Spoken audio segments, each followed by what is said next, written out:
Imagine humanity flying to the moon again, not to land this time, but to test all the systems that could bring us back to the lunar surface after more than 50 years.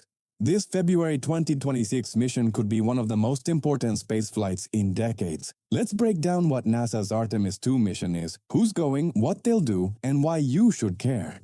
Victor, Christina, Jeremy, we're going to the moon.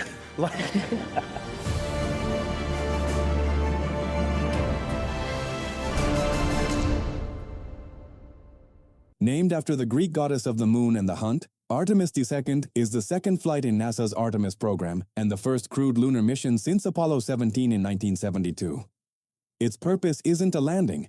It's a critical flight test with astronauts aboard that directly leads toward landing humans back on the moon and eventually establishing a sustained presence there.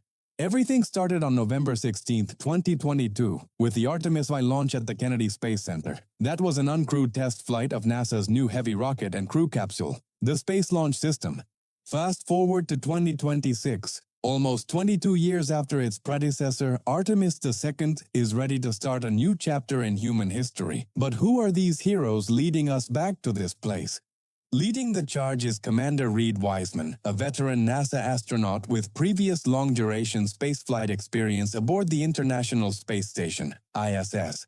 Mission specialist Christina Koch holds the record for the longest single spaceflight by a woman and will become the first woman to travel into lunar space.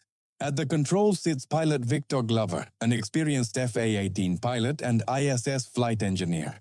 On Artemis II, he's set to become the first black astronaut to fly to the moon. Rounding out this historic team is mission specialist Jeremy Hansen of the Canadian Space Agency, the first non-American to travel beyond low Earth orbit and the first Canadian headed to lunar space. To get to the moon, you need more than just courage. You need a machine built to conquer deep space. For Artemis II, that comes in the form of two technological marvels: the Space Launch System, SLS, and the Orion spacecraft. Simply put, the SLS is NASA's most powerful rocket ever built.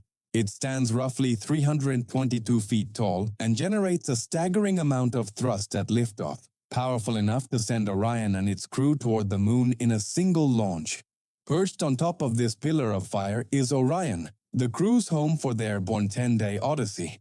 Though reminiscent of Apollo capsules in shape, Orion is a modern deep space vehicle equipped with advanced life support, navigation, and communication systems designed for missions far from Earth. But Orion doesn't fly alone. The European Service Module, provided by the European Space Agency, supplies propulsion, electrical power from its solar arrays, and the air, water, and thermal control systems the astronauts need to survive. The Artemis II mission is a roughly 10-day flight test designed to prove that all this new hardware works, not just in theory, but with human lives on the line. It's a carefully choreographed dance of engineering and courage. It all kicks off at Kennedy Space Center's historic Launch Complex 39B. As of early 2026, the launch window is targeted for no earlier than February 8, 2026, after weather-related delays impacted pre-launch tests. Once the SLS rocket has done its job, Orion won't head straight for the moon. Instead, the crew will spend about 24 hours in Earth's backyard. That first day is crucial, like taking a new car for a spin around the block before a long road trip. The crew will test all of Orion's systems. In what you could call a space-age driver's test, pilot Victor Glover will practice manual control of the spacecraft to demonstrate handling and precision. They'll raise their orbit high enough to check every system that's critical for deep space. During this journey, the Artemis II crew is expected to fly farther from Earth than any humans have in over 50 years, even beyond the distance reached by Apollo 13. They will come within roughly 6,400 miles of the moon's surface, giving them breathtaking views of the lunar far side, a hemisphere permanently hidden from Earth's view. For about a day, the crew will be true lunar observers, testing communications and spacecraft autonomy at a level never before asked of a lunar crew.